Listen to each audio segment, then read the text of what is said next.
Cordial saludo. En esta primera sesión vamos a hacer una revisión de la introducción a las ciencias ambientales dentro del curso de Ciencias Ambientales y Cambio Global. Para esta ocasión vamos a cubrir algunos de los aspectos clave o definiciones básicas que competen al tema de ciencias ambientales y el ambientalismo. Entonces vamos a ver cuáles son las características principales de cada una de ellas, comparando ambientalismo con ciencias ambientales y algunas de las definiciones clave como son, por ejemplo, el tema de desarrollo sostenible. También vamos a ver algunas de las publicaciones más influyentes que han existido sobre el tema de ambientalismo y también algunas de las problemáticas que han volcado el interés de la sociedad moderna sobre la protección del ambiente. Eh, Luego vamos a cubrir algunos de los ejemplos sobre aplicaciones actuales de las ciencias ambientales, por ejemplo, en el tema de vertimientos, no solamente en el tema atmosférico. Y por último, vamos a cubrir un poco más de detalles sobre el tema de cambio climático, que va a ser la base para los futuros videos de las próximas sesiones. Bueno, entonces lo primero que debemos hacer es definir las ciencias ambientales. Para ello, podríamos decir que las ciencias ambientales son el estudio de las interacciones entre los sistemas naturales y los sistemas sociales mediante el uso de ciencias naturales y ciencias sociales. Es decir, que las ciencias ambientales pues, se caracterizan por el uso de herramientas de la química, de la física, de la antropología, para entender los procesos sociales y las interacciones que ellos tienen con el ambiente o con la naturaleza. Adicionalmente, también se puede definir el ambientalismo, el cual se puede considerar como un movimiento filosófico, ideológico y por lo tanto un movimiento social o político que procura la protección del ambiente. Desde este punto de vista o desde estas dos definiciones podría entonces vislumbrarse que pueden existir en escenarios en los cuales ambas posiciones, o sea, las ciencias ambientales y el ambientalismo podrían entrar incluso en algún tipo de conflicto, por cuanto el ambientalismo como movimiento ideológico y filosófico procura la protección ambiental, mientras que las ciencias ambientales pueden procurar es la adaptación de procesos que son de per se contaminantes a unos estándares o niveles aceptables por un sistema económico, social o cultural. Dentro del ambientalismo entonces existen diferentes tendencias, unas que son digamos que un poco más radicales y otras más moderadas, por decirlo así. Pero en general lo que se procura es la preservación, restauración y mejora del ambiente natural y los sistemas o los procesos que tiene el planeta, como por ejemplo el clima. Entonces, tanto las ciencias ambientales como el ambientalismo pues buscan alcanzar un balance de las relaciones hombre-naturaleza para lograr lo que se denomina sostenibilidad, que es un concepto que se desarrolló más o menos en los años 70 y que está consignado dentro de un informe que vamos a discutir más adelante que se llama Nuestro futuro común. Como movimiento social y político, pues el ambientalismo tiene algunas características que, que lo hacen reconocer dentro de otros movimientos, como por ejemplo, promueve el consumo responsable, la conservación, la implementación de energías renovables, la eficiencia energética, la economía ecológica, entre otras. Para hablar un poco sobre el contexto histórico en el cual se desarrollan las ciencias ambientales, pues debemos obligatoriamente que discutir sobre el origen de las ciencias modernas. Y sobre ello podríamos decir que estas son el resultado de un fenómeno reciente que comienza alrededor del siglo XVIII con lo que se conoce como la revolución científica. Esta revolución científica se caracterizó por generar un punto de quiebre entre el conocimiento que se había acumulado o desarrollado por los filósofos griegos de la antigüedad, filósofos principalmente presocráticos en el tema de ciencias naturales. Entonces podríamos rescatar el nombre de científicos o filósofos naturales como lo fueron Epicuro o Leucipo con el desarrollo de todo el modelo atómico, y en el campo de las matemáticas entonces está Pitágoras, o en el campo de la química entonces estaba el desarrollo de la teoría de los cuatro elementos, que fue adoptada por Aristóteles, y que esa visión perduró en la enseñanza de las ciencias naturales por más de 2000 años. Fue solamente con el desarrollo de esta revolución científica que dichas teorías o dichos conocimientos se vieron debatidos y superados con las contribuciones de científicos como por ejemplo Robert Boyle o Isaac Newton, quienes en sí mismos personificaban ese punto de quiebre, por cuanto en en un momento podrían publicar o desarrollar ciencias que podemos considerar como modernas, por ejemplo en el caso de Isaac Newton con el desarrollo del cálculo y su libro de Principia Mathematica, pero en otros momentos de su propia vida todavía ejemplifican el conocimiento antiguo, por ejemplo en el tema de la alquimia. Entonces, en personas como Boyle o como Newton, todavía se podía ver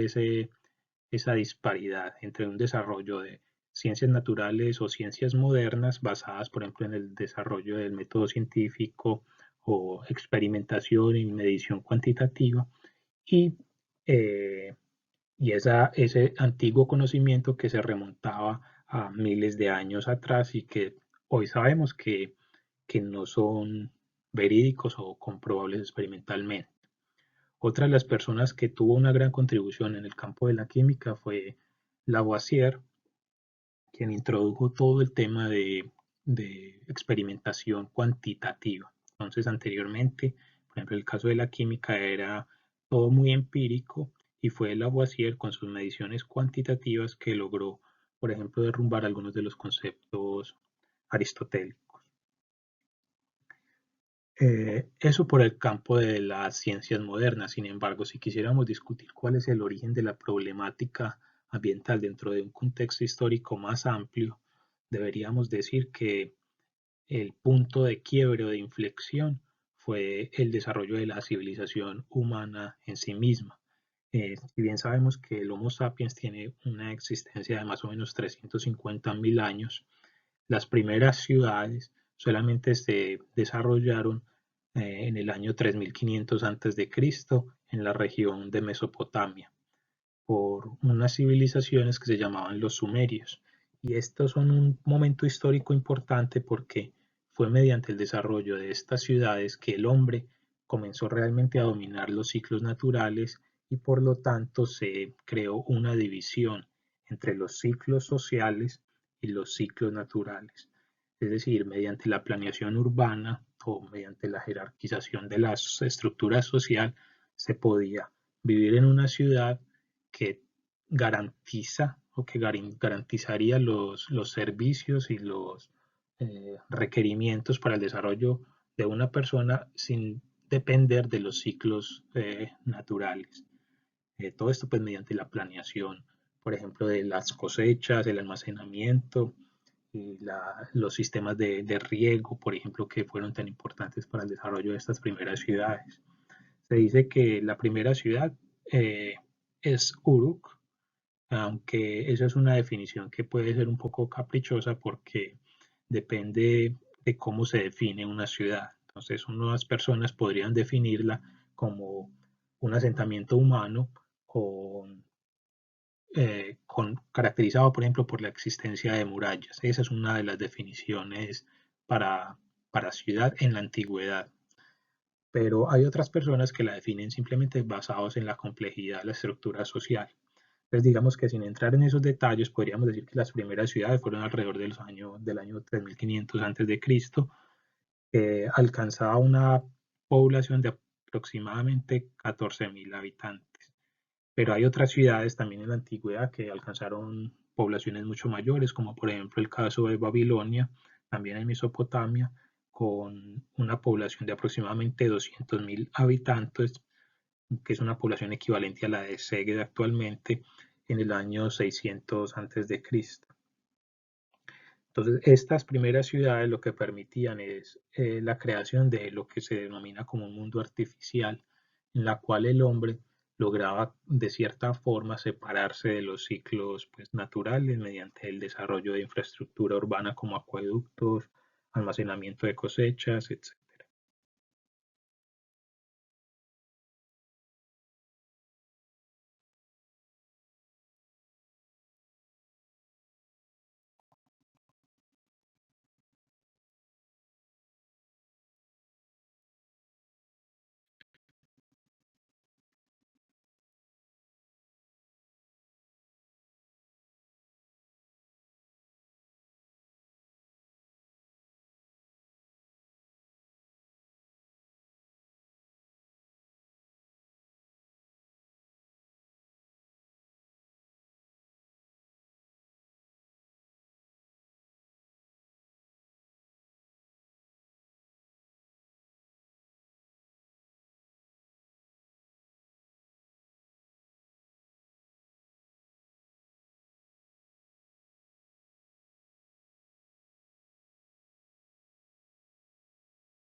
También podríamos decir que es en estas ciudades con la forma como se estructuran las sociedades que se dan los primeros empleos especializados. Entonces ya la persona no tenía que ser recolectora o agricultora, sino que podría dedicar su tiempo a ser parte de una pequeña cadena de producción, por decirlo así. Entonces, hay el desarrollo de trabajo especializado y el desarrollo de las ciencias. Entonces, no es de extrañar que en algunas de estas ciudades es donde se dan los primeros desarrollos, por ejemplo, en, en la química para el descubrimiento de materiales, por ejemplo, y también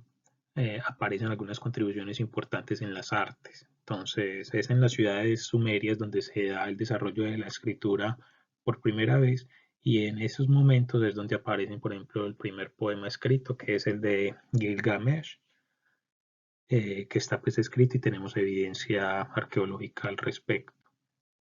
Entonces vemos que este desarrollo de ciudades también trajo consigo la especialización del trabajo y el desarrollo de ciencias. Eh, es por esto que estas ciudades sumerias se consideran como el primer polo de desarrollo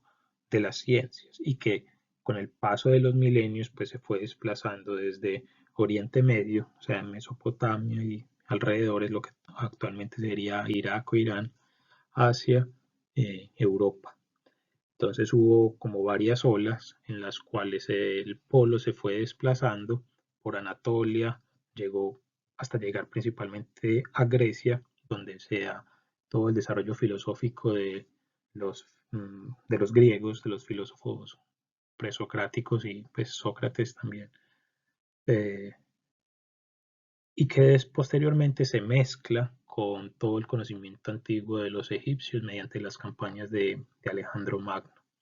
Muchas veces estas mezclas de conocimiento no fueron del todo positivas, por cuanto, por ejemplo, esta combinación entre el conocimiento acumulado por los griegos y, y el desarrollado por los egipcios, aunque trajo algunos desarrollos en el campo, por ejemplo, de la química orgánica, también trajo un cierto misticismo en el desarrollo de las ciencias, eh, impulsado principalmente por las creencias del antiguo Egipto y que desembocaron en el desarrollo de algunas corrientes como por ejemplo la alquimia, que para muchos puede ser considerado como un periodo pues, como negativo dentro del desarrollo de la química. Sin embargo, durante la alquimia pues también se hicieron grandes descubrimientos y contribuciones a la química como tal, pero digamos que la tasa de desarrollo, la velocidad a la cual se desarrollaban los avances era muy lenta por el grado de misticismo que se invocaba en el conocimiento de la química, propiamente dicho. Entonces, este polo de desarrollo durante todo este periodo de la alquimia se desplazó nuevamente hacia el Medio Oriente, donde hay algunos alquimistas muy reconocidos en la historia, pues, que no solamente hicieron contribuciones al tema de la química, sino también, por ejemplo, al tema de la medicina, y luego con las conquistas del norte, de la parte de España en Europa, pues mucho de ese conocimiento llega nuevamente a Europa por este lado de España. Posteriormente, pues hay una reconquista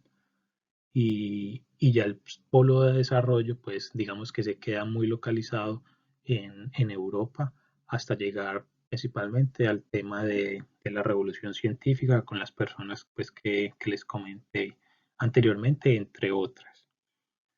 Entonces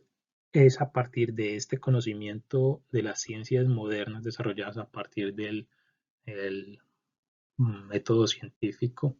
que se sustenta las ciencias ambientales. Entonces, las ciencias ambientales, dentro de los, por ejemplo, los programas de formación, se encuentra el tema pues, de la química, de la biología, de la física, que todas son desarrolladas a partir del siglo XVIII, siglo XIX y pues hasta la actualidad.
Uno de los principales productos de la revolución científica podría decirse que es el motor de vapor. Este invento pues permitió desarrollar lo que se conoce como la revolución industrial. lo cual tuvo grandes impactos en la forma como se consumía energía en el planeta o en las ciudades y países industrializados. Un ejemplo de ello es, este impacto puede verse con los datos de consumo de energía en Inglaterra y Gales. Si vemos, por ejemplo, entre el año 1650 y 1750, la cantidad de energía que se consumía en Inglaterra y Gales se duplicó. Sin embargo, para el mismo periodo de tiempo, entre 1750 y 1850, vemos que casi que se multiplica por 10. O sea que el crecimiento del consumo energético en los países que están en esta revolución industrial se multiplicaba por 10 y que era un crecimiento exponencial. Esto pues obviamente tuvo impacto sobre la naturaleza,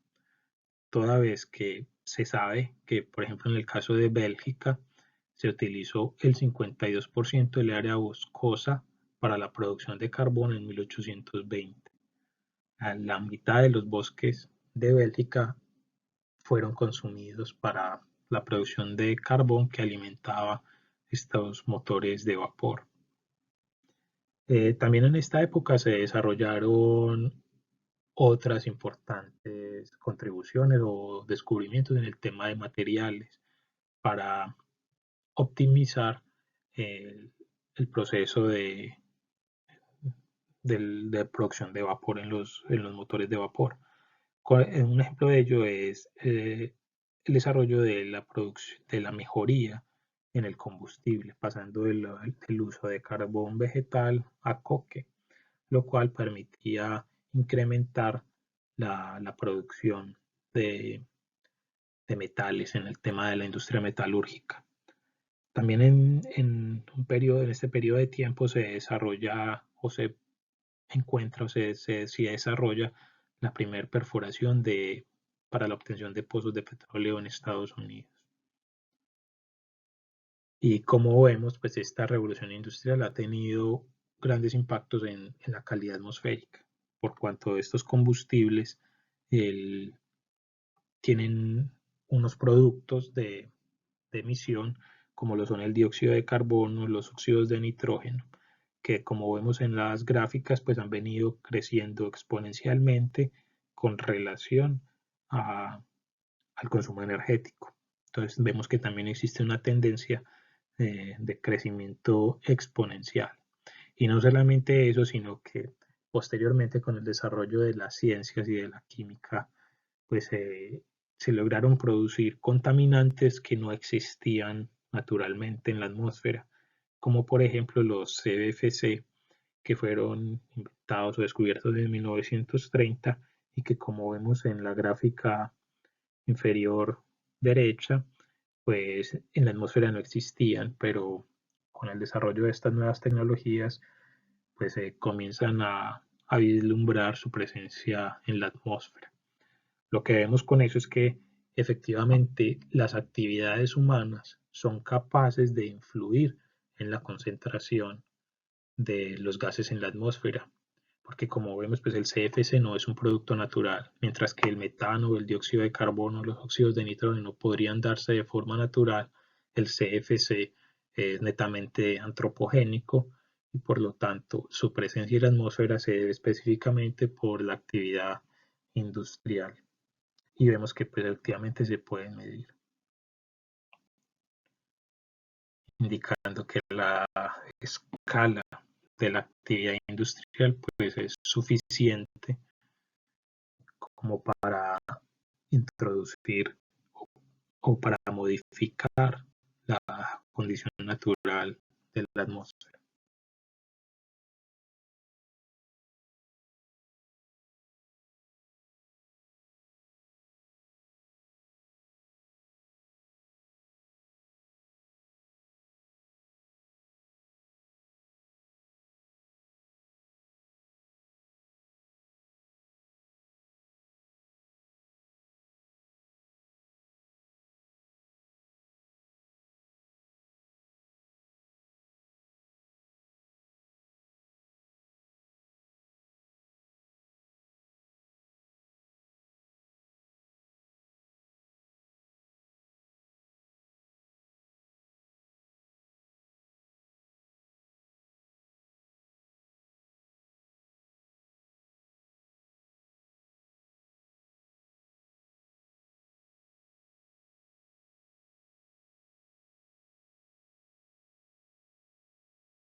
Paralelo a la revolución industrial y la mayor disponibilidad de energía que había entonces en los centros industrializados, en los centros urbanos, se dan otros procesos eh, que aceleraron el desarrollo de lo que se conoce como la explosión demográfica. Y es que antes de los años 1800, digamos que el crecimiento poblacional estaba muy regulado por la aparición de enfermedades tales como la viruela, el sarampión, la difteria, entre otras. Pero fue a finales de los años 1800 que algunos científicos, como por ejemplo Louis Pasteur, eh, evidenciaron o propusieron la existencia de agentes eh, patógenos o agentes infecciosos que eran la causa de la aparición de estas enfermedades y que dichos agentes infecciosos se podían encontrar en aguas contaminadas, podrían ser transmitidos también por insectos o por roedores. Esto fue muy importante porque también permitía entonces identificar cuáles serían las técnicas de prevención de enfermedades. Posteriormente se da el desarrollo de algunas vacunas, como por ejemplo las vacunas contra la rabia o el carbunco. Y también por Alexander Fleming se desarrolla pues todo el tema de antibióticos. Estos desarrollos en medicina son lo que se conocen como la revolución médica y trajo consigo pues la reducción de las tasas de mortalidad pero no de natalidad. Y pues esto lo que produce es que a familias que anteriormente tenían 6, 7 o 8 hijos, pero de los cuales solamente 2 podrían llegar a la adultez porque muchas de estas enfermedades atacaban especialmente a los niños. Entonces, ahora con todos estos desarrollos de vacunas o de antibióticos, pues ya las familias no perdían sus hijos y por lo tanto, pues se da un crecimiento demográfico acelerado. Fue luego que después de que se da, pues, o comienza esta explosión demográfica, que más o menos en los años 60 y 70, pues se podría vislumbrar que para los años 70 habría una gran catástrofe humanitaria porque las tasas de crecimiento poblacional serían mucho mayores que las tasas de producción de alimentos en el planeta. Es por eso, bajo este escenario, que el gobierno de México y la Fundación Rockefeller pues se centran en el desarrollo de productos agrícolas que tuvieran alta productividad. Eh, Así fue pues que Borlaug y su equipo desarrollaron variedades de trigo que fueran capaces o que son capaces de crecer en varias condiciones climáticas, pero que necesariamente requieren altas dosis de fertilizantes químicos, que unas dosis que son mucho mayores que las dosis tradicionales de las plantas normales, digamos. Esta investigación pues fue exitosa y logró cambiar el escenario para muchos países, mas sin embargo no para todos. Es decir, países como la India o como Pakistán o México pues vieron incrementada su productividad agrícola, de forma que pasaron en muchos casos, por ejemplo en el caso de México, México pasó de ser un importador de alimentos a ser un exportador mediante la implementación de este tipo de granos.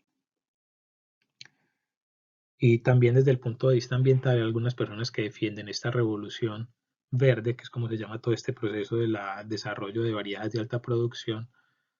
pero que dependen de altas dosis de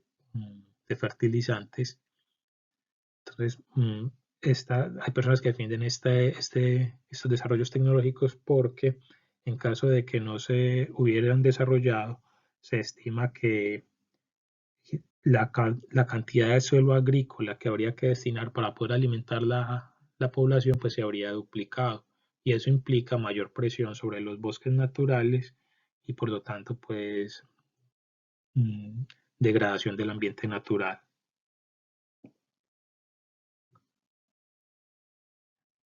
Estos desarrollos de la Revolución Verde, entonces, si lo combinamos con el tema de explosión demográfica, pues lo que hacía era garantizar un crecimiento exponencial de la población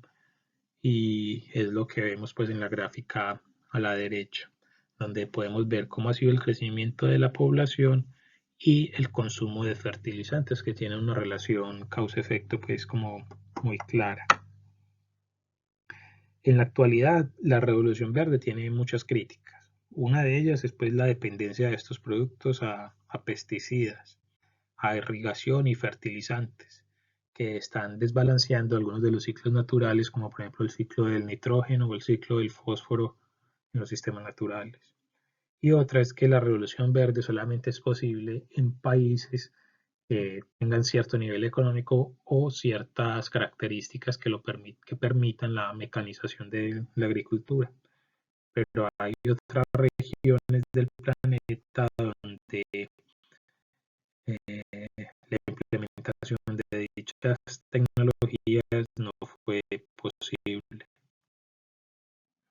Finalmente, pues este crecimiento demográfico acelerado, la explosión demográfica, así como la necesidad de mano de obra para el desarrollo de los procesos industriales promovidos por la revolución industrial, pues lo que generaron fue una mayor densidad poblacional en los centros urbanos, muchos de los cuales pues aún carecían de servicios urbanos o servicios públicos adecuados para el manejo, por ejemplo, de aguas residuales o de manejo de residuos sólidos. Y por lo tanto, pues los centros urbanos también se transformaron en focos de contaminación, los cuales a su vez pues desencadenaron la creación de normativas. Y así vemos como por ejemplo en el Reino Unido, algunos de estos desastres eh, ambientales pues promovieron la implementación de normativa ambiental. Uno de los primeros ejemplos sobre el control de la contaminación atmosférica ocurrió precisamente en el Reino Unido en el año 1863 con la que se denomina como una norma sobre la producción de productos alcalinos. Entonces, en el proceso de producción de soda, eh, de soda cáustica, pues hay unas emisiones atmosféricas que son ácidas, unas neblinas ácidas que se descargaban a la atmósfera y que como resultado de ello pues tenían impacto sobre la población y la calidad de vida en los centros urbanos. Eh, por motivo de estos conflictos que se generaban entre la actividad industrial y la actividad residencial, o si la calidad de vida de las personas, pues se generó la primera norma de calidad atmosférica en el año 1863. Posteriormente, en el año 1952, en Londres también se da lo que se conoce como la Gran Niebla de Londres, en la cual se estima que miles de personas murieron por la excesiva contaminación atmosférica y condiciones meteorológicas adversas. Entonces, en una época de un intenso frío que hubo en Londres, las personas comenzaron a quemar en sus calderas maderas y combustibles con el objetivo pues de calefacción en los hogares, pero debido a las masas de aire frío que se posaron sobre la ciudad, se generaron unas neblinas, unas capas de niebla que fueron tóxicas y acabaron con la vida de miles de personas. Como resultado de este gran desastre que sucedió en el año 1952,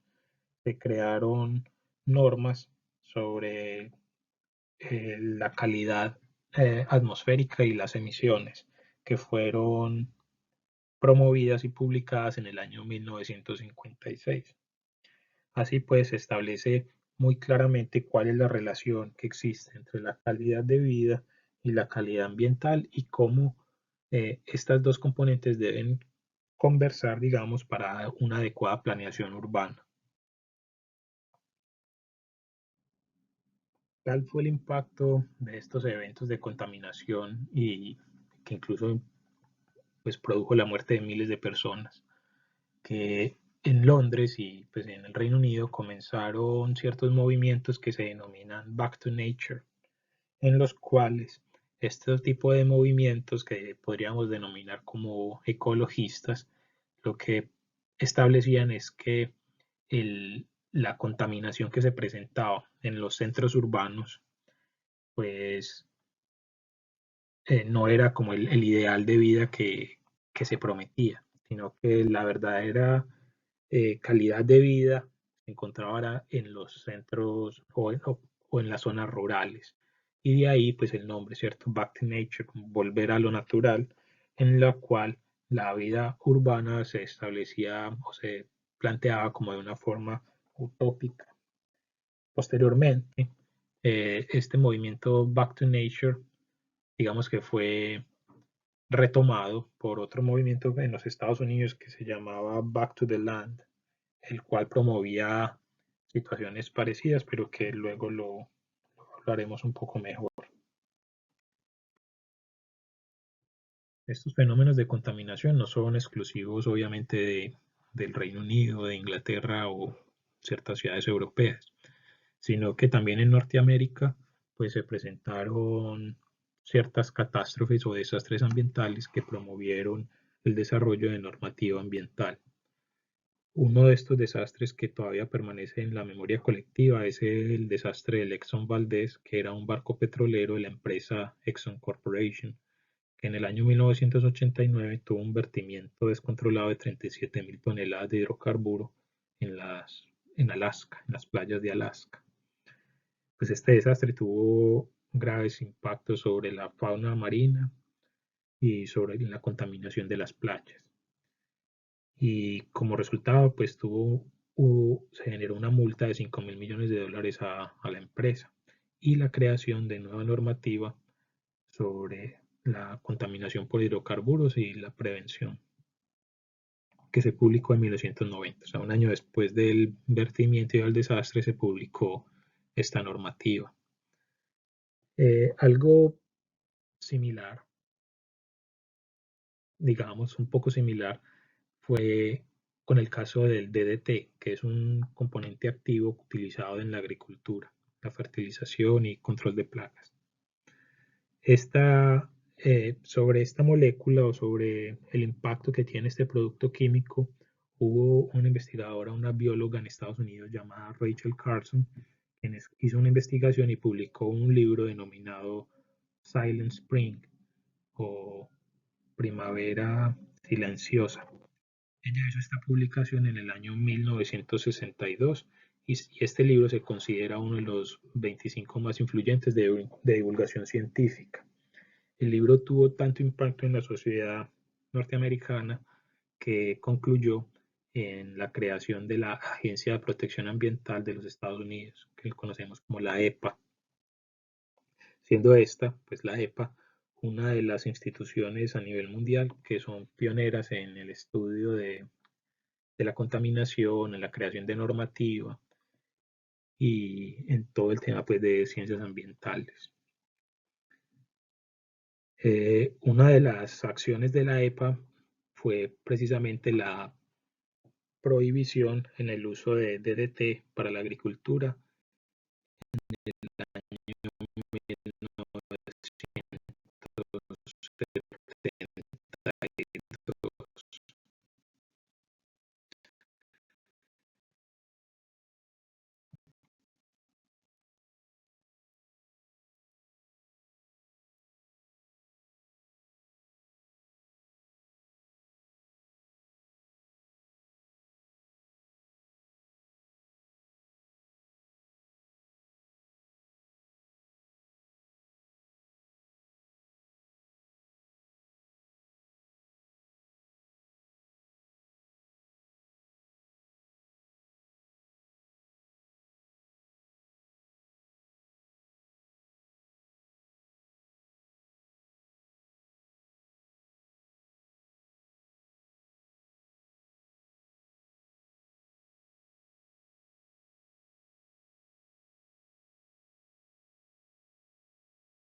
Pero quizás más importante que especificar simplemente en el caso del DDT, la contribución más importante quizás de este libro de Rachel Carson es la visión crítica sobre el desconocimiento que se tiene en los vertimientos de productos químicos al ambiente. Entonces, ella lo que proponía o el foco de su investigación se centraba era precisamente en eso, en que las autoridades estaban permitiendo la descarga de componentes químicos al ambiente sin hacer unos estudios previos, lo que actualmente se conoce como el principio de prevención. O sea, si no sabemos cuáles son los impactos que se van a generar en el ambiente, pues debemos actuar por prevención y no permitir dichos vertimientos. Entonces, este es uno de los principios que rigen actualmente, por ejemplo, la normatividad ambiental en todos los países del mundo. Y no solamente efectos negativos se han descubierto para sustancias como el DDT, pero también en los Estados Unidos, en Norteamérica, entre el año 1947 y 1977, hubo una fuerte contaminación por PCBs en el río Hudson. Como resultado de este proceso, la General Electric se ha visto obligada a limpiar 64 kilómetros del canal. El PCB, que es un producto químico utilizado en las componentes eléctricas y que se ha reconocido como un contaminante que se bioacumula, que es tóxico y carcinogénico. A nivel mundial, después de la Convención de Estocolmo sobre compuestos orgánicos persistentes del año 2001, pues se ha venido estableciendo programas para la recolección y adecuada disposición de estos PCBs, dado pues su peligrosidad. Y solamente hasta el año pasado todavía estaban en discusión cuáles eran las consecuencias para General Electric sobre cuántos kilómetros más debía descontaminar en el río Hudson, porque incluso debido a estos altos grados de contaminación se tenían unas zonas prohibidas de pesca, por ejemplo.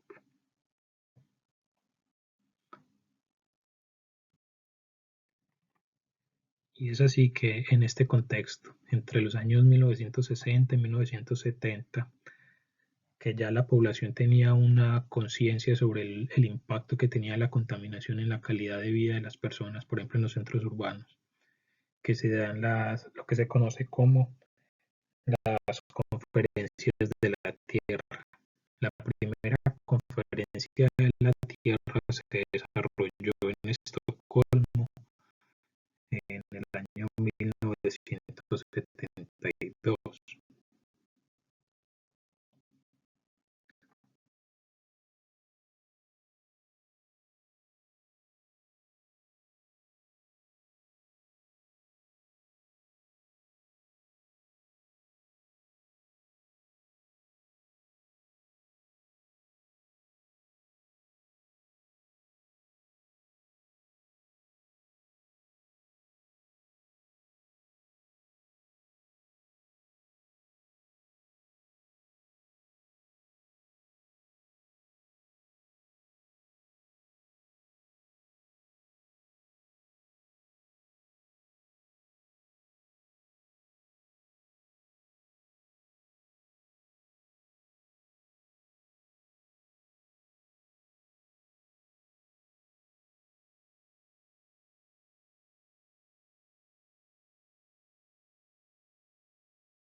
Si revisamos la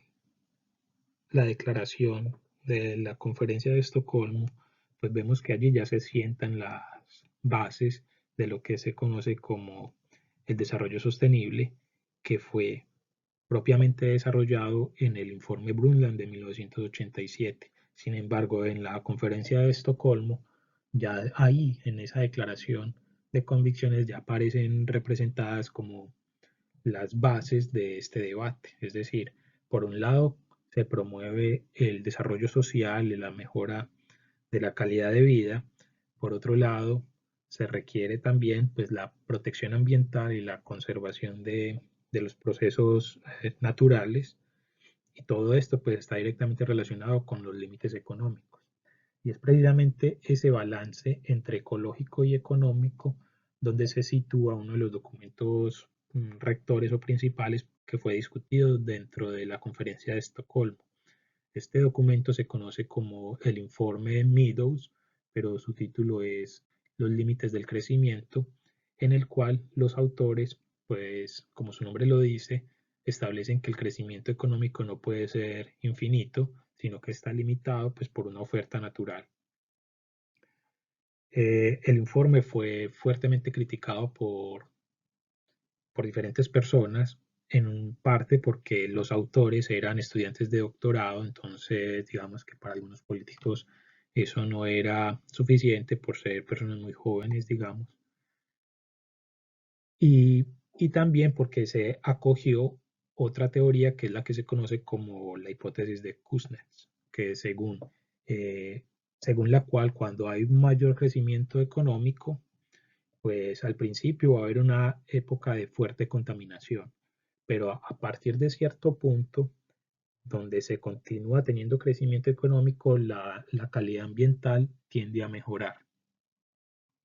Eso es lo que se conoce como la hipótesis de Kuznets ambiental y que digamos que tuvo mayor recepción por parte de los países y por eso fue como uno de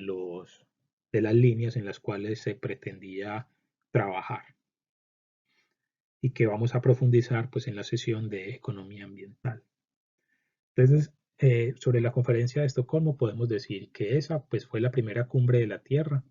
en la cual se abordaban estas problemáticas como por ejemplo el tema del vertimiento de sustancias tóxicas y también pretendía ser un espacio multilateral en la cual los países pudieran resolver sus conflictos por causa de contaminación. Entonces habían, por ejemplo, para este momento de los años 70, un conflicto entre España y Portugal por el tema de vertimientos y gases, emisiones de gases, y también, por ejemplo, en Europa, en la cuenca del río Danubio, se presentaban fuertes procesos de contaminación del río Danubio que generaban unas zonas muertas en el Mar Negro, por ejemplo. O sea, el grado de contaminación que tenía el río Danubio era tan alto que en su descarga del Mar Negro agotaba todo el oxígeno disuelto y por lo tanto pues no había vida en esta zona que era lo que se llamaba una zona muerta del Mar Negro. Entonces se necesitaban estos espacios multilaterales en los cuales la planeación de los sistemas naturales pues pudiera hacerse de forma conjunta y coordinada entre los diferentes países. Es decir, la cuenca del río Danubio abarca muchos de los países europeos y por lo tanto su adecuada gestión y administración pues debía ser concertada. Eh, Después de la conferencia de Estocolmo, la segunda fue desarrollada en Kenia. Sin embargo, dado que el planeta estaba en un proceso de guerra fría, entre las potencias, no hubo participación por parte de los Estados Unidos y dicha conferencia, dicha cumbre fue considerada como un fracaso y muchas veces incluso no es considerada como una cumbre. Ya posteriormente se desarrolla eh,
en Río de Janeiro en el año 1992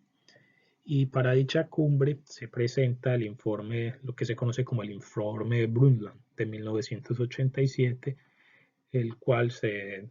llama Nuestro futuro común. Esta era pues como la base para la cumbre de la Tierra en Río y allí ya se define propiamente el concepto de desarrollo sostenible, que en el documento original lo definen como desarrollo durable, duradero,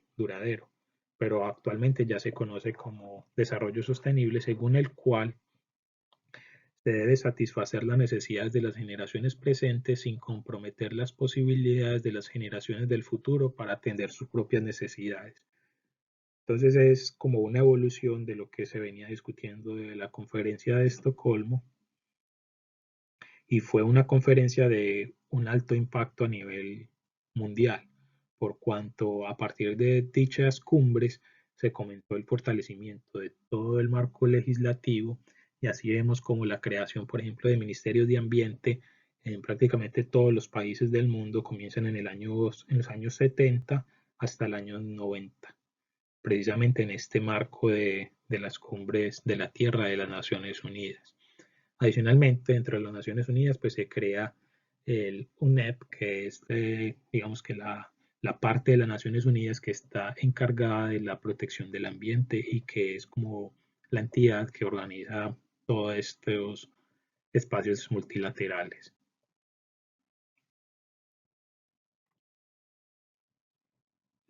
A diferencia de la conferencia de 1972, donde todavía existía esa visión de tener la urgencia de atender, digamos que las problemáticas asociadas con hambruna que se vislumbraban para dicho momento, ya en la cumbre de la Tierra del año 1992, en la cumbre de Río, ya el foco se centra es precisamente en la atención de esta emergencia climática y se reconoce cuáles son los gases de efecto invernadero que inducen cambio climático y adicionalmente se cubren o se discuten otras problemáticas desde el punto de vista social, por ejemplo la desigualdad social o desde el punto de vista natural como procesos de desertificación, de lluvia ácida, deforestación, calentamiento global y agotamiento de la capa de ozono. Especialmente esta última sobre la capa de ozono, digamos que es una de las esperanzas actualmente. Y es que en estos espacios de diálogo entre los países se lograron, por ejemplo, algunos otros acuerdos en la década de los 90 que atendían algunas de estas problemáticas, como por ejemplo en el tema de la capa de ozono se estableció el protocolo de Montreal, en el cual se prohibía la emisión de compuestos que dañaban la capa de ozono, dado que para la época de los años 90 pues era una de las urgencias para atender. Y es una noticia esperanzadora o es una situación positiva dado que dichas alternativas y dicho manejo pues tuvo un impacto positivo y en la actualidad digamos que ya la capa de ozono ha presentado una mejoría sustancial. Esto es positivo porque demuestra que si hay coordinación entre los países pues es posible revertir o frenar estos procesos negativos que se están presentando a escala global. Entonces, eso es como en el caso de la capa de ozono, pero hay otra serie de protocolos y de tratados internacionales que surgieron a partir de estas cumbres de Río que han sido destinadas a la atención de cada una de estas problemáticas y muchas de las cuales pues siguen vigentes. Un ejemplo de ello más específico sobre el tema de cambio climático fue el desarrollo, por ejemplo, del protocolo de Kioto, en el cual se pretendía, por ejemplo, crear un mercado para la compra y venta de bonos de emisión. Pero eso lo vamos a cubrir un poco después. Otra de las características importantes y parámetros de discusión dentro de las cumbres de la Tierra era el tema de justicia social. Y es que, por ejemplo, un ciudadano de Estados Unidos emite 25 toneladas de gases de efecto invernadero, mientras que un europeo emite solo 10 toneladas y uno de Burkina Faso solo emite entre 0.3 y 0.4 toneladas. Y lo que vemos en la actualidad, lo que sabemos después de todos estos años de estudiar el efecto climático, es que las mayores consecuencias negativas por los efectos del cambio climático se van a ver precisamente en las zonas más pobres del planeta, como lo son África subsahariana y algunos países del trópico.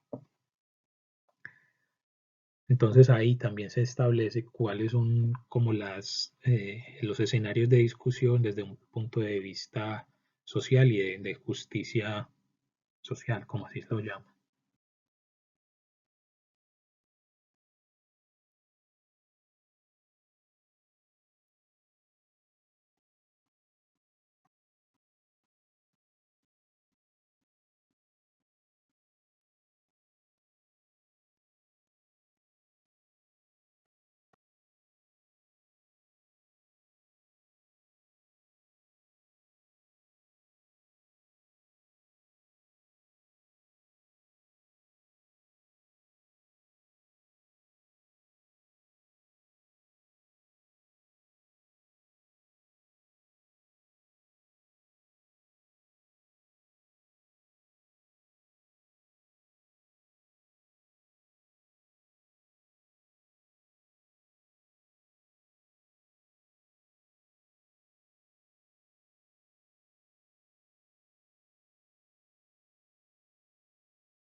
Como les decía entonces anteriormente, todos estos estudios y las cumbres de la Tierra pues tuvieron impacto en la creación de normativa ambiental, de legislación ambiental, como por ejemplo en el año 1970 pues se da la creación de la EPA a partir de las contribuciones por ejemplo de Rachel Carson, pero por ejemplo en Hungría se crea el Ministerio de Ambiente en el año 1988, en Colombia se crea en el año 1993, en España en el 96 y en Japón tan solo en el 2001. Eso es como la creación de una agencia o un ministerio específicamente sobre la protección del ambiente. Pero hay otras normativas que generalmente empiezan en los años 70 en los países. Por ejemplo, en Colombia en el año 72 se tenía ya una cierta normativa sobre la protección de los recursos naturales y así pues en otros países. Pero digamos que a partir de los años 70 es donde comienza este fortalecimiento institucional y la creación de normativa. Y ya a partir de dichos marcos, pues se crean también tratados, normas nacionales o internacionales, como por ejemplo de la primera cumbre de la Tierra del 72 se crea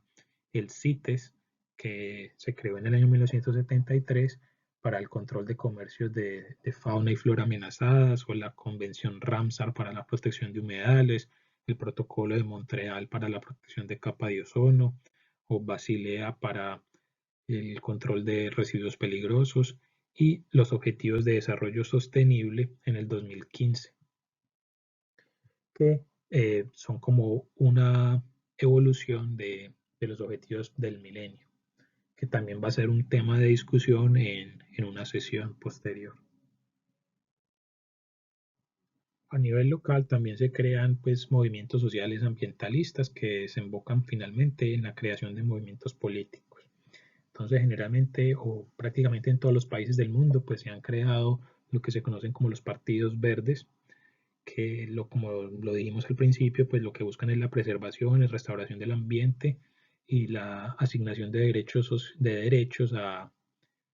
como un sujeto a los recursos naturales, por decirlo así. Entonces, por ejemplo, convertir un río en un sujeto de derechos que merece pues, la protección del Estado. Eh,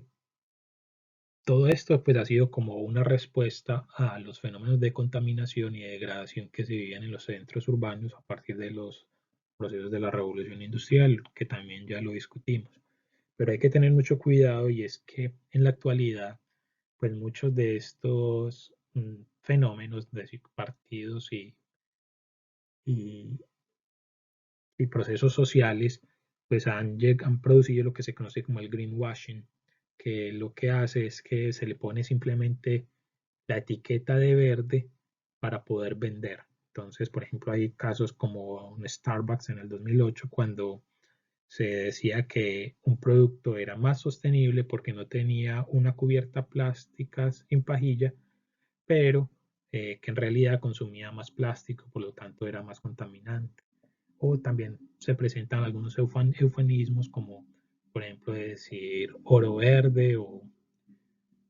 simplemente se le pone la palabra como limpio o sustentable a procesos y productos que son en realidad pues, muy contaminantes. Desde ahí es donde nace también la necesidad de tener herramientas que permitan la evaluación cuantitativa de, de la contaminación. Y eso es como la contribución que hace las ciencias ambientales dentro de los movimientos sociales. O sea, no es solamente una ideología, sino que también se requieren unos mecanismos de cuantificación que es lo que ofrece dentro de los estudios ambientales. Dentro del ambientalismo también se discute intensamente cuál es la contribución de las ciencias sociales y por ahí podríamos reconocer al menos dos variantes que son activas en la actualidad. Una de ellas tiene que ver con lo que se denomina la ética ambiental, que es un concepto desarrollado más en el año 1949 por Aldo Leopold, en el cual se habla de una nueva ética para la interacción del ser humano con los animales y el entorno físico. Y se discute sobre la necesidad de atribuirle derechos a, por ejemplo, procesos naturales o sistemas naturales. Entonces hay ejemplos en legislación de diferentes países del mundo donde, por ejemplo, un río se convierte en sujeto de derechos que debe ser protegido por la autoridad. Entonces, eso es como una de las contribuciones o de las discusiones que se están dando en la actualidad a nivel social. Y otra es precisamente hablar el tema de justicia social. Y es que, por ejemplo, en algunas ciudades, la mayoría de ciudades, diría yo, se puede establecer una clara correlación entre calidad atmosférica o calidad de vida y los ingresos per cápita. Entonces, por ejemplo, es común encontrar que en las zonas de mayor contaminación de una ciudad o un país, pues en dichas zonas de alta contaminación se encuentran también las proporciones de la sociedad que son más marginalizadas, o sea, minorías étnicas o personas con menores ingresos, lo cual pues genera también una barrera para el desarrollo de dichas sociedades y romper como con estos círculos de pobreza. Entonces, ahí también hay como numerosas publicaciones y trabajos que hablan precisamente sobre esa correlación que existe entre contaminación y grupos marginados.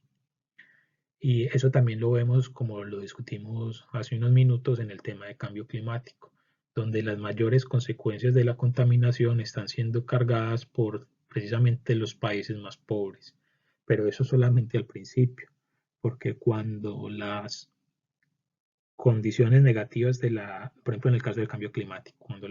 el tema de cambio climático supere, por ejemplo, los niveles de calentamiento de aproximadamente 3 grados, ya las consecuencias serán tan fuertes que van a involucrar movimientos masivos de personas y degradación de ecosistemas, no solamente, por ejemplo, en el trópico y áreas subsaharianas, sino también en Europa.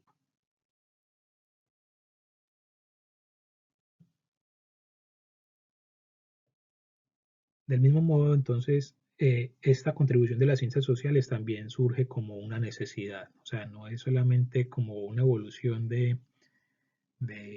o una observación de lo que está sucediendo en las sociedades, sino que hasta la actualidad se había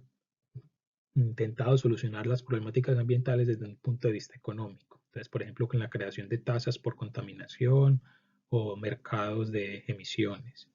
Sin embargo, se ha visto que dichas medidas pues, son insuficientes y que se requiere una modificación de la cultura humana. Entonces, actividades como el consumismo, por ejemplo, o la forma de interactuar entre la sociedad y el entorno natural, pues debe cambiar. Y por lo tanto, pues las ciencias sociales tienen mucho que aportar en dichas discusiones. Ahora, cambiando un poco el enfoque o la escala de las problemáticas, las ciencias ambientales y la gestión ambiental también puede llegar hasta el nivel local o hasta el nivel industrial, por decirlo así. Y entonces, dentro de las organizaciones se tiene lo que se conoce como sistemas de gestión ambiental empresarial, que están generalmente estandarizadas por normas internacionales como la ISO 14000, en la cual se busca la mejoría de los sistemas de producción de bienes o servicios con base en indicadores de sostenibilidad como la huella ecológica, análisis de ciclo de la vida o simplemente el cumplimiento de la normatividad ambiental de cada país. Estos sistemas de gestión ambiental pues, se basan en principios básicos como por ejemplo la definición de impacto ambiental y su diferencia con lo que es un aspecto ambiental. Entonces, podríamos decir en grandes rasgos que el impacto ambiental es la modificación del ambiente, o sea, de las condiciones naturales que tiene el ambiente, mientras que el aspecto ambiental es el elemento de la actividad, producto o servicio que puede interactuar con el medio ambiente, con el entorno natural. Entonces, por ejemplo, un aspecto ambiental de nuestra vivienda podría ser el vertido de aguas residuales, pero el impacto ambiental se genera cuando dicho vertido pues llega a un cuerpo de agua por ejemplo, agota el oxígeno disuelto. Entonces, la disminución del oxígeno disuelto de un cuerpo de agua, porque esa disminución de oxígeno disuelto, pues influye, por ejemplo, en la disminución de la calidad del agua y por lo tanto puede llegar a, si es en grandes proporciones, a restringir la vida en dicho cuerpo de agua, como lo que sucedía con el río Danubio en el vertimiento en el Mar Negro.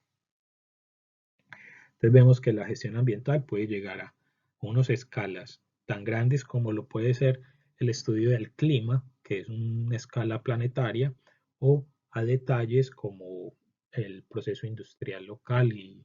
incluso las actividades humanas del día a día.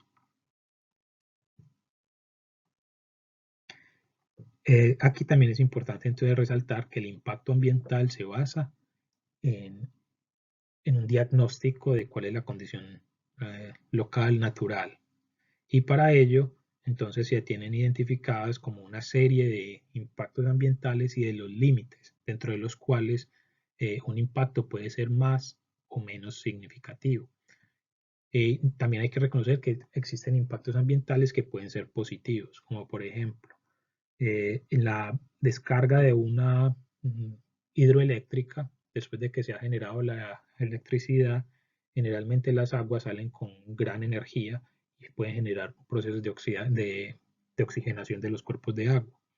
lo cual se puede considerar como un impacto ambiental beneficioso por cuanto oxigena el agua. Y bueno, y entonces así se pueden identificar cuáles son los límites naturales que pueden existir en el ambiente para diferentes temáticas, como por ejemplo para el cambio climático, para la acidificación de los océanos, para procesos de desertificación, de contaminación química, etcétera, etcétera, etcétera. Y son estos límites los que precisamente se discutían en este informe sobre el crecimiento humano, el crecimiento económico, los límites del crecimiento, porque digamos que el planeta tiene una capacidad de soportar ciertos niveles de contaminación.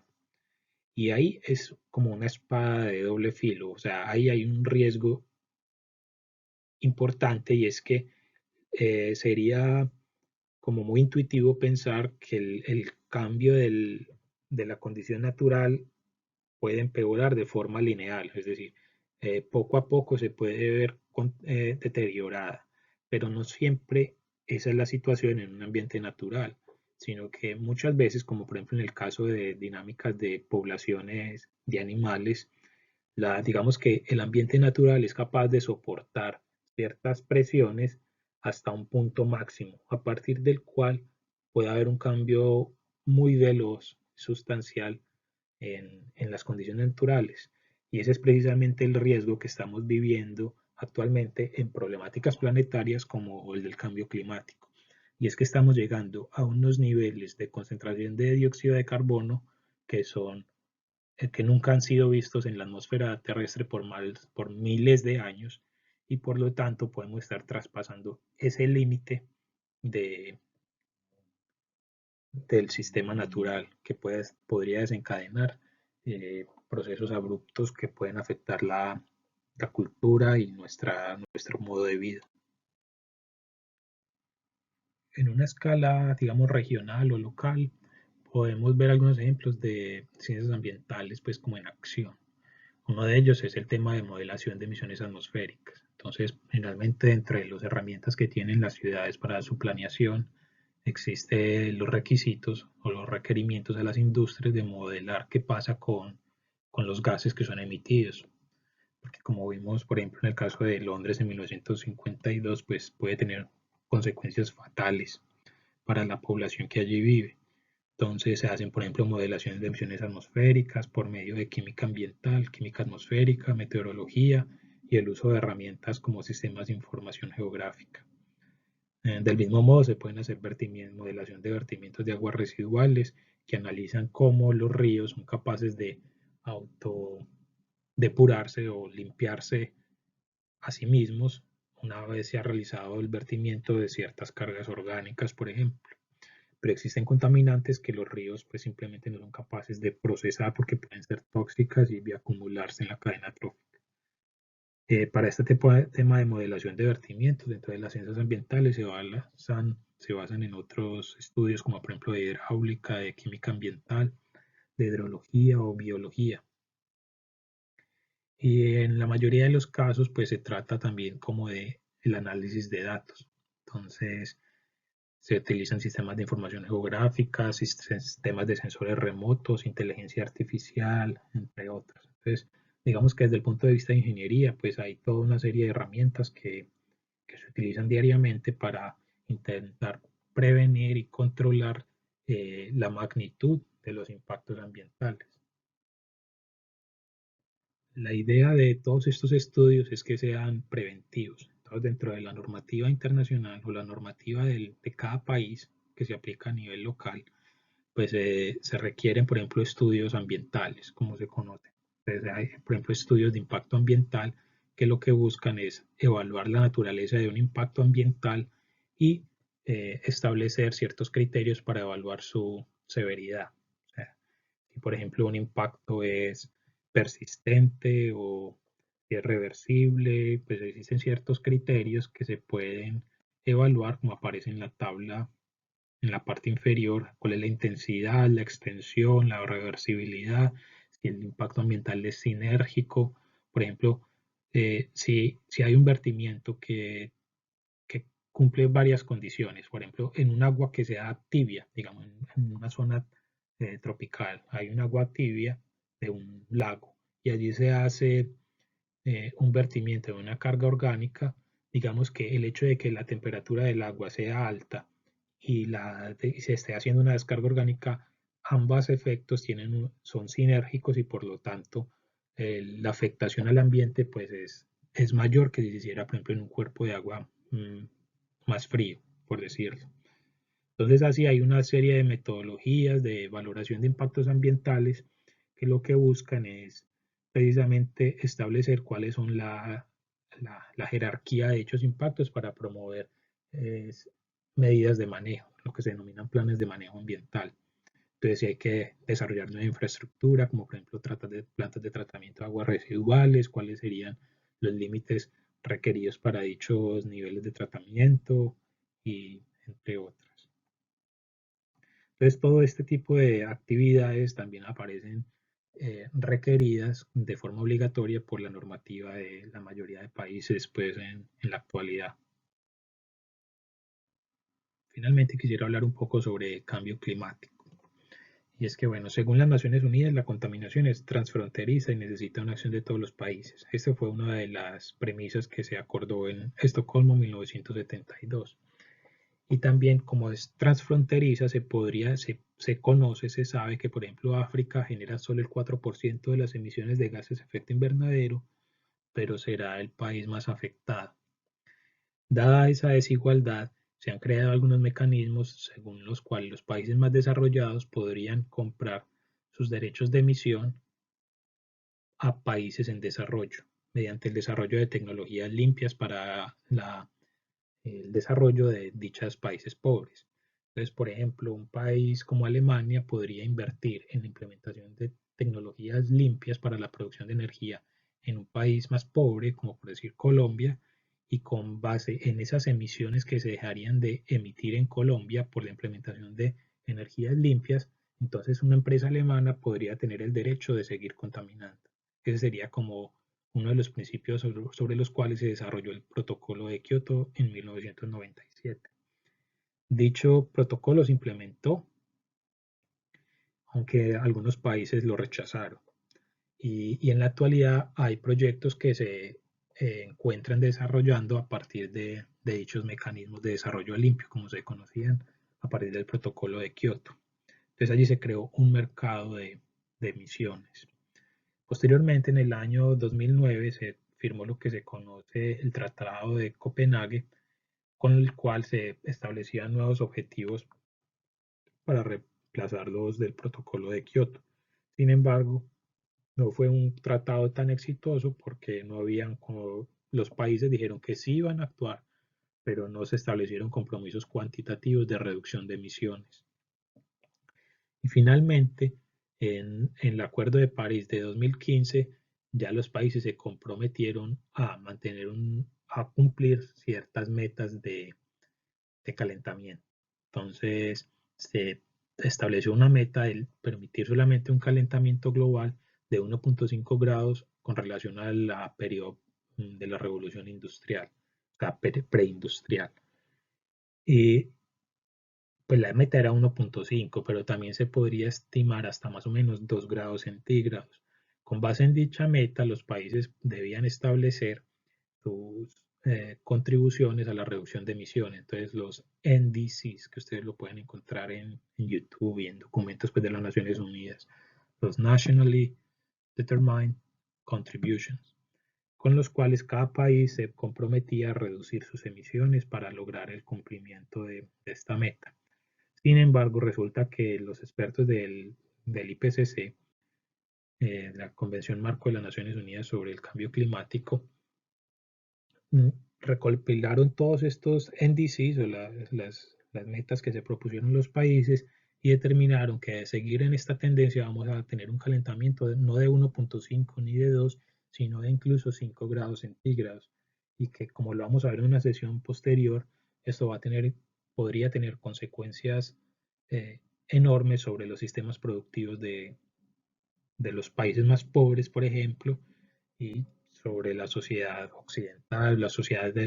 actual, pues moderna, no solamente occidental, sino en todo el planeta. Una de las cuestiones importantes o que quisiera resaltar es que este es el fenómeno de la acumulación de gases de efecto invernadero en la atmósfera es conocido desde el siglo XIX. Entonces vemos como personas que conocemos como grandes científicos en la historia, por ejemplo Fourier, que seguramente ustedes recuerdan este nombre de las clases de cálculo en secundaria, pues que la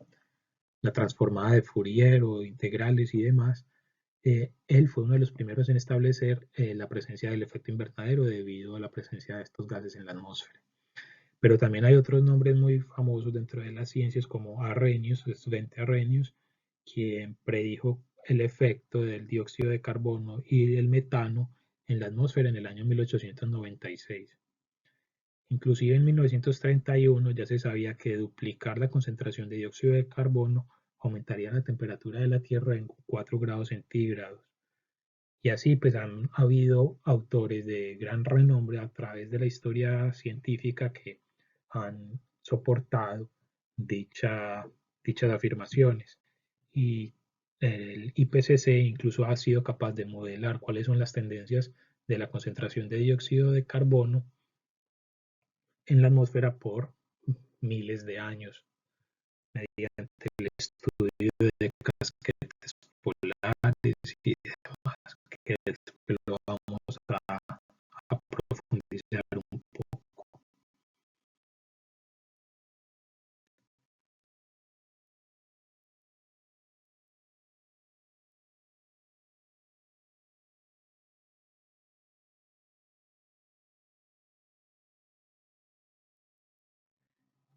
En la actualidad, para poder hablar sobre cambio climático, hay que discutir algunos conceptos claves. Uno de ellos es el forzamiento radiativo.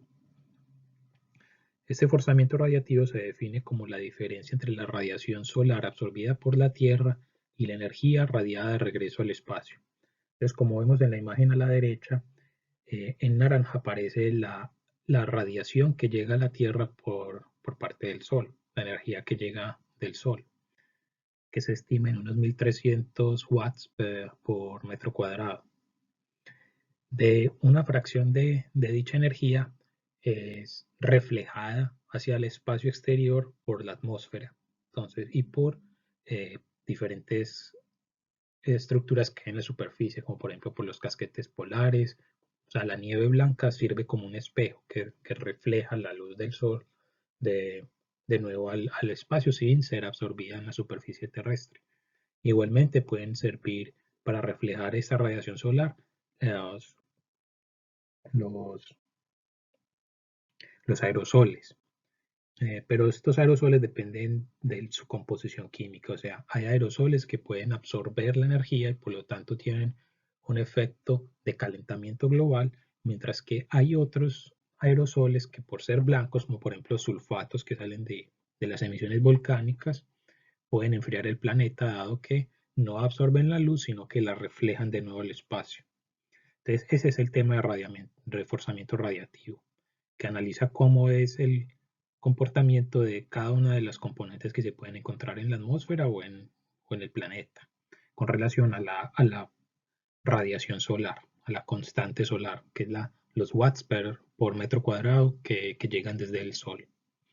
Otro componente, otro concepto clave que hay que entender es el que se denomina potencial de calentamiento global o Global Warming Potential, y es que analiza eh, cómo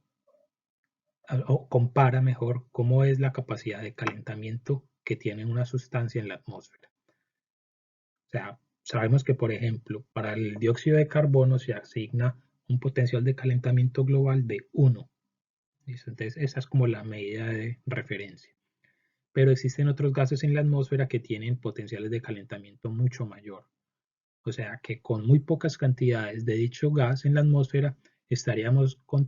calentando en igual medida que el dióxido de carbono. Entonces, por ejemplo, una tonelada de metano puede estar contaminando aproximadamente unas 21 veces más, perdón, no contaminante, no, puede estar calentando el planeta 21 veces más que una tonelada de dióxido de carbono. Pero, por ejemplo, los óxidos de nitrógeno tienen un potencial de calentamiento 310 veces mayor que la del dióxido de carbono. Entonces, así vemos que no es solamente la emisión de ciertos gases, sino que también importa cuál es el gas que se está analizando. Estos gases o estos valores dependen de las características químicas de la molécula y cómo esa molécula es capaz de absorber la energía que viene desde el Sol o desde la Tierra, que viene desde la Tierra en forma de infrarrojo y y por lo tanto pues la luz no es capaz de regresar al espacio, sino que se queda capturada dentro del planeta, generando lo que conocemos como efecto invernadero. El efecto invernadero es un proceso natural que ha existido desde antes de la civilización humana y que gracias a él la temperatura promedio del planeta es de alrededor 15 grados centígrados. Si no existiera efecto invernadero, tendríamos una temperatura promedio de menos 18 grados, lo cual pues haría mucho más difícil la vida en el planeta, por cuanto por ejemplo el agua estaría congelada en la mayor parte. Bueno, quizás no en toda, pero sí en la mayor parte. De pronto en los fondos oceánicos donde hay movimientos volcánicos y demás, pues quizás ahí habría agua líquida, pero bueno, eso ya es otro tema. Entonces, con base en estos potenciales de calentamiento globales que se han definido, por ejemplo, los precios o los precios para los mecanismos de desarrollo limpio en el protocolo de Kioto. Es decir, retener una tonelada de metano es 21 veces más efectivo que remover una tonelada de dióxido de carbono y por lo tanto se prefiere pues tener tecnologías que eviten la emisión de metano o de dióxido de nitrógeno o de moléculas que son supremamente más, tienen mayor potencial, como por ejemplo el hexafluoruro de azufre, que puede llegar hasta más de 20.000 veces la, el potencial de calentamiento del dióxido de carbono, 20.000 veces. Y lo curioso es que muchos de esos gases se utilizan en la generación eléctrica para como refrigerantes o aislantes. Entonces está, por ejemplo, el hexafluoruro de azufre que se utiliza en generadores de turbinas eólicas, que pues, no se libera, sino que se utilizan dentro de los mecanismos eléctricos. Y por lo tanto, la manipulación de dichos gases debe hacerse con mucho cuidado.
En esta diapositiva les traigo como algunos datos sobre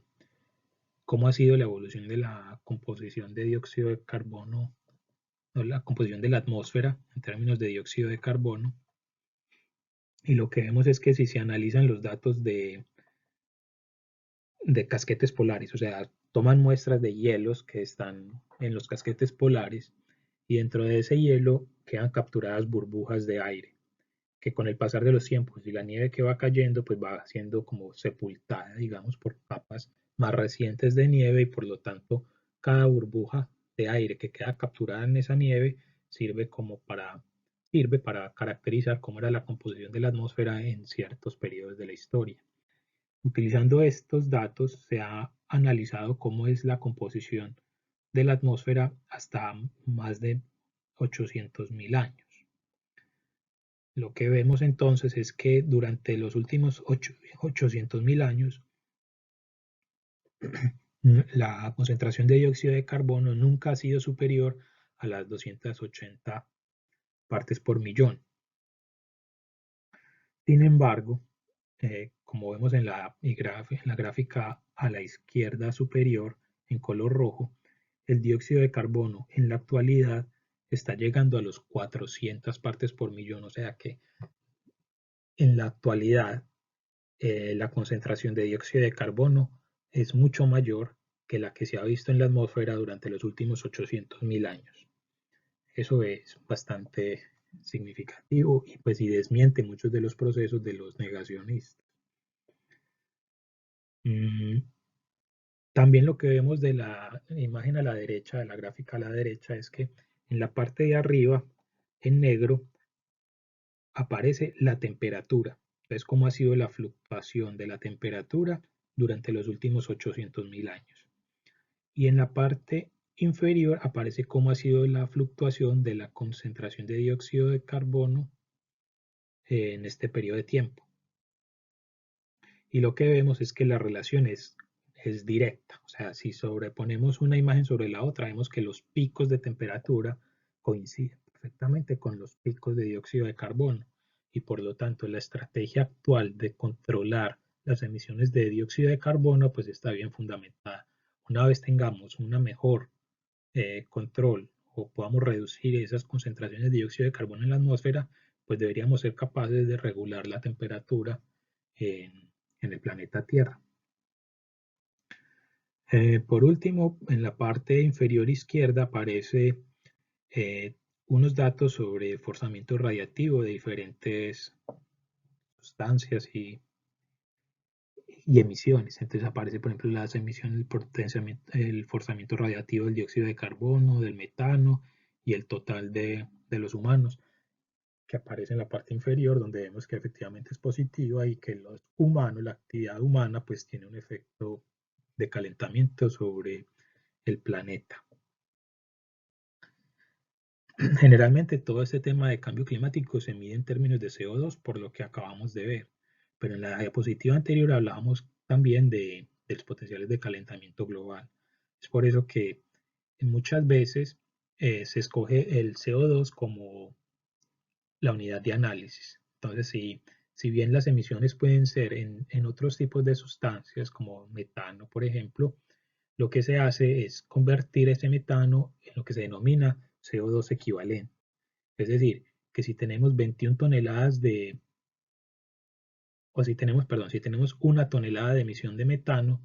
lo que es común es reportarlo como 21 toneladas de CO2 equivalente. Eso también es un dato que es importante para poder entender como la literatura en términos de cambio climático. Y finalmente, si bien nosotros este curso lo vamos a centrar mucho en el estudio del cambio climático, también hay otros procesos que se están dando en la Tierra que prenden las alarmas, por así decirlo. Un ejemplo de ello es el tema de extinción de especies. Se establece que el límite natural de extinción de especies en la Tierra es de aproximadamente unas 10 especies o 10 extinciones por cada 10.000 especies en un periodo de 100 años. Sin embargo, la tasa de extinción actual es 10 veces superior a dicho límite natural, lo que nos pone en lo que algunos llaman como en las puertas de la sexta extinción masiva. Así como esto, también hay otros análisis, por ejemplo, en el tema de los ciclos de nitrógeno, donde los procesos de